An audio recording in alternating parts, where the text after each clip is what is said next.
The phrase "test your might" often brings to mind images of combat, strength, and overpowering an external opponent. But in the philosophy of the Shaolin Spirit, it means something far deeper and far more difficult. The real fight is not with others. It's within ourselves. It is the silent, unseen struggle that we all go through in our daily lives. It is the battle against laziness when we know we should act. It is the effort to stay calm when anger boils. Inside, it is the strength to forgive when pride wants revenge. Inner strength is not measured in muscles or speed, but in awareness of what you feel, why you feel it, and how you respond to it. It is mastering the mind that wants to complain, escape, or blame. It is overcoming the ego that constantly seeks validation or superiority. True might is having the patience to listen, the courage to change, and the humility to accept things beyond your control. Every time you resist a negative thought, every time you choose discipline over distraction, every time you move forward when fear whispers stop, you are winning the real fight. And this fight never ends. It happens moment by moment, in silence, in solitude, and in everyday choices.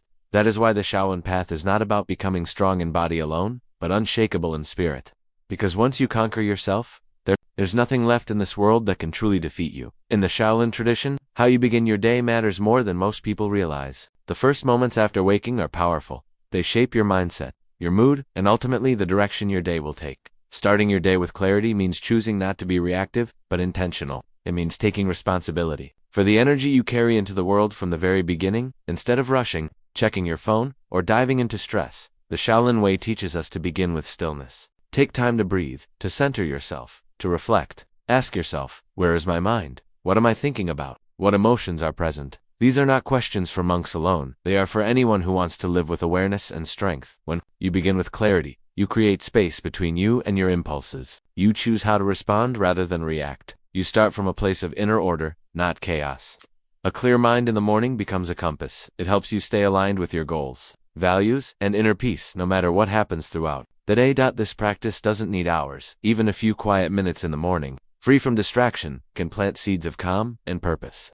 Over time, those seeds grow into powerful habits, and those habits shape the way you handle pressure, emotions, and relationships. A monk doesn't just train the body, he trains the beginning of each day like sharpening a sword. You too can do the same. Before the noise of the world takes over, find your center. In clarity, you'll find strength. In stillness, you'll find direction. And from that place, your actions become more powerful, more mindful, and more deeply connected to who you truly are. Many people believe that freedom means doing whatever you want, whenever you want, but that kind of freedom often leads to chaos, confusion, and regret. Real freedom, the kind that brings peace, growth, and fulfillment, comes through discipline. It may sound like a paradox, but it is a truth deeply rooted in the Shaolin path. The more disciplined you are, the freer you become. Discipline is not a punishment. It is a tool, a structure that supports your highest potential. When you train your body, you gain physical freedom, strength, endurance, and health. When you train your mind, you gain mental freedom, focus, clarity, and emotional balance. Without discipline, we become prisoners of our impulses, constantly pulled by cravings, distractions, and fear. We react instead of choose. We drift instead of direct. But with discipline, we begin to take control of our time, our energy, and our destiny. Think of a Shaolin monk. His daily routines are strict, but those very routines give him strength, confidence, and calm. He doesn't live by accident. He lives by intention. Every movement, every thought, every breath is cultivated with purpose. That is what discipline offers. The ability to act instead of be acted upon. It gives you the power to say no to what weakens you, and yes to what makes you stronger, even when it's difficult. When you are disciplined, you no longer chase momentary pleasure that leads to long-term pain. Instead, you invest in habits that create long-term stability, freedom, and joy. You begin to master your time instead of letting it slip away. You move with purpose rather than reaction. And most importantly, you build a life that is not controlled by external forces, but by your own conscious choices. In this way, discipline is not a cage. It is the key that unlocks your potential. It doesn't limit your life, it shapes it into something meaningful, powerful, and free.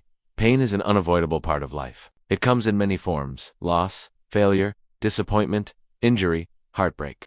No human being, no matter how strong or enlightened, can escape pain. It is part of the human condition. But what separates those who suffer endlessly from those who grow stronger through adversity is not the pain itself, it is the response to it. The Shaolin teaching reminds us that while pain is natural, suffering is a choice. Pain happens, it is real, and sometimes even necessary for growth. But suffering is what we add to pain through our resistance, our attachment, and our refusal to accept what is. When we fight against reality, when we dwell in resentment or self-pity, we create suffering. We keep the wound open, even after the pain could have passed. Awareness is the key that transforms pain into growth. When you are aware, you observe your pain instead of becoming it. You don't numb it, deny it, or react blindly to it. You breathe through it, you understand it, and most importantly, you learn from it. Pain can be a powerful teacher. It reveals what matters. It strips away illusion, and it can awaken the strength you never knew you had. On the Shaolin path, monks do not seek to avoid discomfort. They willingly train through pain, cold, fatigue, and fear. But they do so with mindfulness, not resistance. They see pain as part of the journey, not as an enemy, but as a guide. This is why they remain calm, under pressure, and peaceful in adversity, because they've trained the mind to accept and endure without complaint. We cannot control everything that happens to us. Life will test us, but we can choose how to meet those tests. We can choose courage over fear, acceptance over denial, growth over bitterness, and in doing so we stop being victims of our circumstances and become students of life. Pain is part of life. Suffering doesn't have to be. That choice between reacting unconsciously or responding with awareness is what shapes the quality and direction of our lives. Martial arts is often misunderstood as simply a physical discipline, a series of kicks, punches, and combat techniques meant for defense or competition. But for those who walk the Shaolin path, martial arts is far more than just movement. It is a deep and sacred philosophy, a way of living that shapes the body, the mind, and the spirit together. Every gesture, every breath, every step becomes a reflection of something greater. It becomes meditation in motion. When a Shaolin monk trains, he is not just perfecting technique, he is cultivating awareness. The body becomes a mirror of the mind. If the mind is scattered, the movement will be unbalanced. If the mind is focused, the movement flows with power and grace. Through constant repetition and practice, the martial artist learns discipline, patience, and humility, not through theory, but through experience. One of the most powerful truths taught by the Shaolin Spirit is that you, and only you, are responsible for your life. In a world where it is easy to blame others, to point fingers at circumstances, society, or fate, this teaching can be uncomfortable, but it is also deeply liberating. Because once you take full responsibility, you reclaim your power. You stop waiting for someone else to fix your life or change your situation, and you begin the real work of transformation from within. Taking responsibility means acknowledging that your mindset creates your reality. If you constantly focus on what you lack, you will feel limited. If you focus on growth, opportunity, and learning, you will become empowered. Every reaction is a choice, whether to be angry or calm, to give up or persevere, to complain or take action. And each of those choices builds the structure of your character. Shaolin monks train under extreme discipline, not because someone forces them to, but because they understand this truth. They do not wait for motivation, they create it. They do not make excuses, they adapt. They are not controlled by emotion, they train their minds to observe and respond with clarity. This kind of self-mastery can only come when you fully accept ownership of your path. When you stop blaming others, your parents, your past, your boss, your circumstances, you start to see that every moment is a chance to grow, that even your pain can be a lesson, that your failures can become your teachers, and that the future is not something that just happens to you. It is something you shape with every decision you make. The Shaolin Spirit is not about perfection, it is about progress. It is about taking each step with intention and refusing to give your power away to anyone or anything. Because at the end of the day, your life is your responsibility, and that truth is what sets you free.